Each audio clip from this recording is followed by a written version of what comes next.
If the regime is terrorist, then all its representatives are terrorists. Фактично це означатиме для банків, що слово «Росія» в будь-якій міжнародній транзакції – це є певний тригер, тобто або там red flag. Hello and welcome to Ukraine in Flames, a special project by Ukraine Media Center and NGO Euro-Atlantic Course. And I'm your host, Myroslava Yarenki. For every Ukrainian, the phrase Russia is a terrorist state became common since the beginning of the full-scale invasion in February 2022.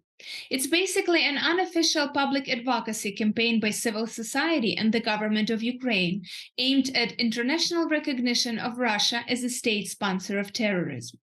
This hashtag is widely shared on Twitter, Facebook, and other social platforms, and is used with every depiction of a war crime Russia inflicts on Ukraine.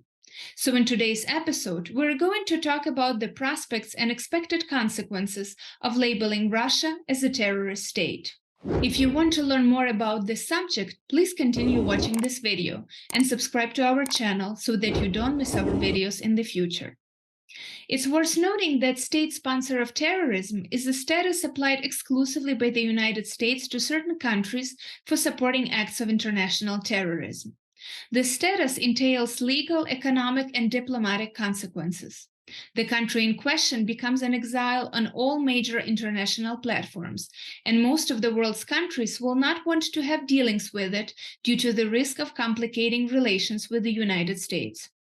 In May 2022, Lithuania became the first country to recognize Russia as a state sponsor of terrorism. And after that, countries such as Latvia, Estonia, Poland, Czech Republic, and the Netherlands followed its example in doing the same. But unfortunately, it's more of a diplomatic declaratory resolution, as it doesn't have much effect on strengthening international sanctions. In November 2022, the Parliamentary Assembly of the Council of Europe adopted a resolution declaring the Russian regime a terrorist regime. It is a first for the European Union as a whole, but it is still unclear what the label actually means. Kateryna Rashevska, legal expert at the Regional Center for Human Rights, will elaborate more on this, specifically on the difference between labeling Russia a terrorist regime instead of a terrorist state. Hello, my name is Kateryna Rashevska. I am a legal expert at the Regional Center for Human Rights. Rhetoric regarding the need to recognize Russia as a terrorist state or some of its representatives as terrorists intensified in the first months after the full-scale invasion. At the same time, in 2017, Ukraine applied to the ICJ regarding Russia's violation of the International Convention for the Suppression of the Financing of Terrorism. In 2019, the court decided that it had jurisdiction to consider the said dispute, thereby recognizing Russia's alleged involvement in the activities of terrorist organizations. One of the reasons for the appeal to the ICJ was the downing of a Malaysia Airlines passenger plane near Donetsk by Russian agents. In May 2022, Lithuania adopted a resolution recognizing Russia as a terrorist state. In October 2022, a draft of a similar resolution was brought up for consideration in the Parliament of Estonia. President of Ukraine, Volodymyr Zelensky, called on the international community to recognize the Russian Federation as a terrorist state. Despite numerous appeals and efforts to achieve the recognition of Russia as a terrorist state, following the rules of the international law, this is impossible. Par imparem non habet imperium, but the terrorist state should be banned and then completely eliminated. It is unlikely. In autumn 2022, the Council of Europe elaborated the so-called legal novel, recognizing the current regime, not the state, the current regime of the Russian Federation as a terrorist, which is a positive thing for Ukraine. The negative thing is that the resolution doesn't clarify who exactly represents this regime. Also, the text didn't mention the nuclear terrorists of the Russian Federation and the Wagner Company and Kadyrovets, who carried out terrorist attacks not only in Ukraine, but also in the Middle East and Africa. So, whether an individual is an agent of the regime will be decided on a case-by-case basis, given room for abuse and an opportunity to avoid responsibility. A list of alleged measures that should be taken to combat terrorism is contained in a series of recommendations by the Financial Action Task Force and in some state legislation, such as the legislation of the United States. Among the sanctions, freezing and confiscation of assets, restrictions on foreign aid, the ban on the export and sale of defense products, control over the export of dual-use products, financial and other restrictions. Such measures apply both to the terrorist regime itself and its affiliates. In this context, the cooperation between the Russian Federation and Iran looks quite harmonious because they should be held accountable both as terrorists and as financiers of terrorism. But financial and economic restrictions must be accompanied by political and reputational ones. If the regime is terrorist, then all its representatives are terrorists. Terrorists cannot sit in the United Nations Security Council or at the OSCE. It's impossible to do business with terrorists, to sit at the same table with terrorists, and to attend the same events. In the end, we should refuse to recognize the legitimacy of the Russian regime as a whole.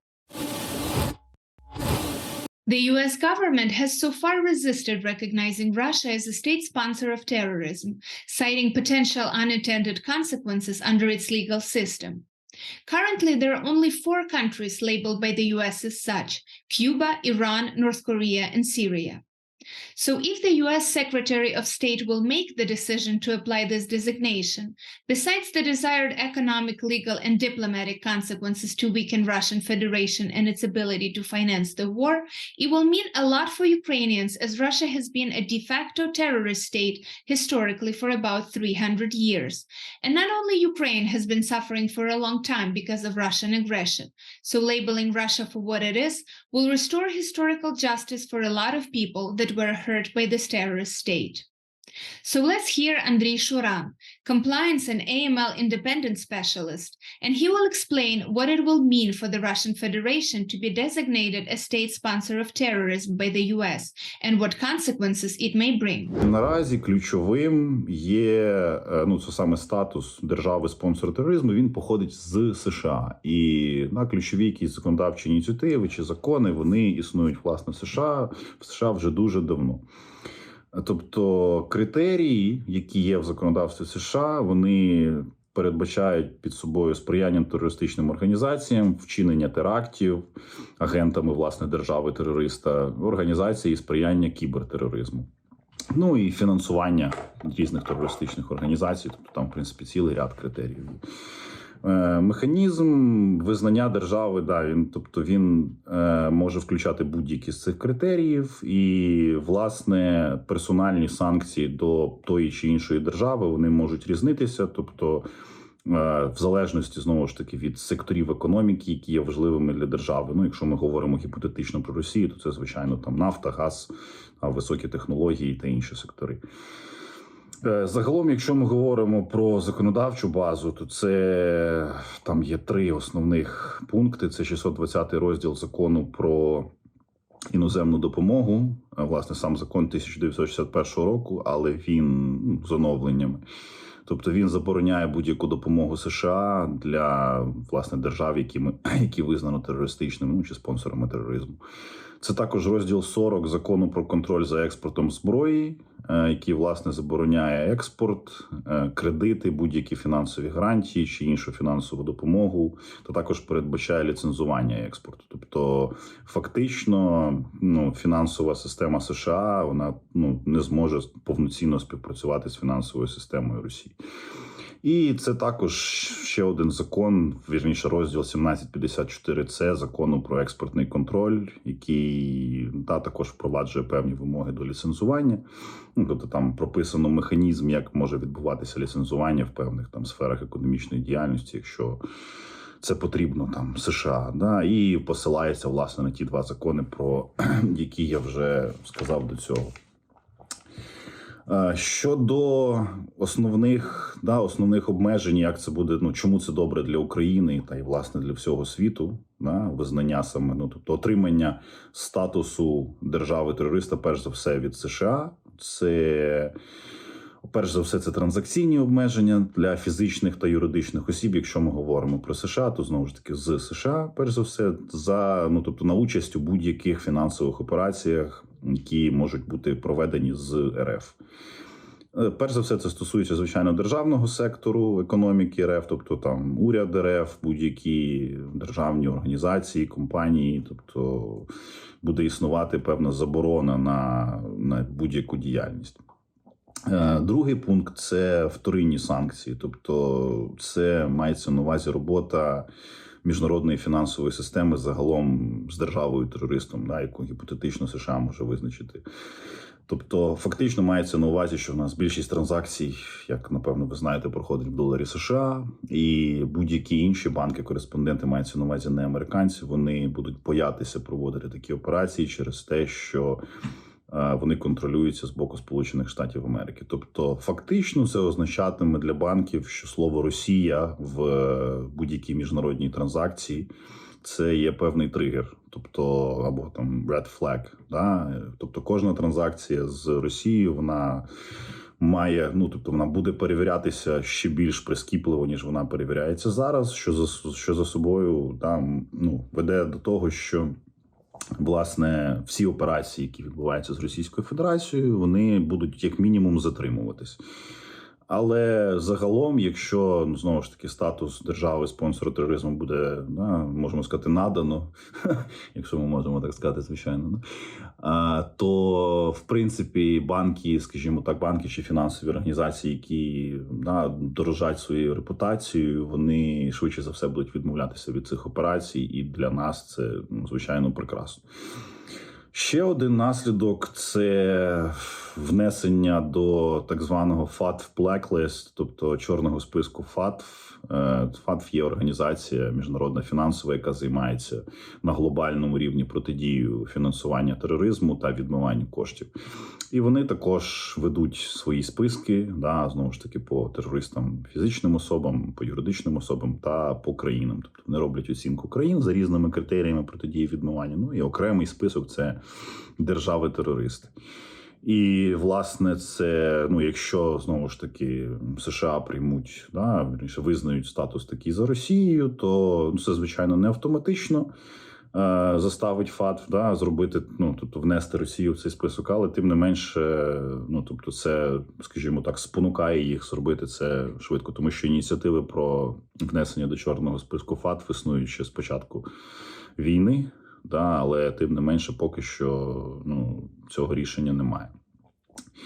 І, в принципі, таке рішення, якщо Росію буде внесено до цього списку, то, відповідно, будь-які операції, знову ж таки, з російськими банками, вони будуть дуже ускладнені. Окрім того, це буде блокування всіх кореспондентських рахунків російських банків в світовій фінансовій системі. Всіх чи не всіх, але тим не менше до них будуть ставитися з великою підозрою, їх будуть аналізувати більш прискіпливо. Тобто, якщо зараз ми маємо певні санкції щодо російських банків, державних, найбільших, але список все рівно не повний, тобто існує ряд російських банків, які можуть співпрацювати зі світовою фінансовою системою, і, скажімо так, ці кошти, вони все-таки циркулюють, і вони допомагають економіці агресора. Якщо, знову ж таки, Росія буде внесена до чорного списку, то, відповідно, це все закінчиться. І, власне, для нас і для всього світу я вважаю, що це прекрасно. І, знову ж таки, ще один наслідок – це дипломатичний, тобто це відміна будь-якої співпраці на дипломатичному рівні між США і ЄС, якісь спільні програми, можливо, програми з обміну, можливо, скорочення дипмісій, тобто такого. І, звичайно, символічний фактор, тому що якщо такий статус буде надано зі сторони США, то після цього, якщо, наприклад, якісь китайські банки, вони ще якось можуть продовжувати теоретичну співпрацю, хоча вони вже цього бояться, то в разі надання статусу держави-спонсора тероризму це, в принципі, припиниться все. Да? Тобто, і це буде гарний приклад для наслідування, в принципі, всім країнам по світу, навіть ті, які зараз не засудили агресію. Якщо ми подивимось там по голосуванню в ООН, у нас є ряд країн, які утримались. Тобто для них це буде, знову ж таки, таким собі тригером для того, щоб внести в свої там національні законодавства, знову ж таки, визначення Росії як держави-терориста і припинити з ними співпрацю. Коротко, це, напевно, всі наслідки, які можуть бути основні. Давайте так, основні, тому що насправді їх набагато більше. Які ми можемо собі теоретично уявити і дуже хочемо, щоб вони настали для держави-агресора. You've been watching the special project by Ukraine Media Center and Euro-Atlantic course dedicated to the Russian-Ukrainian war, Ukraine in Flames.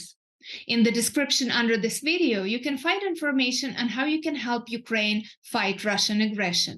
If you find our work useful, please like and share this video. Slava Ukraini!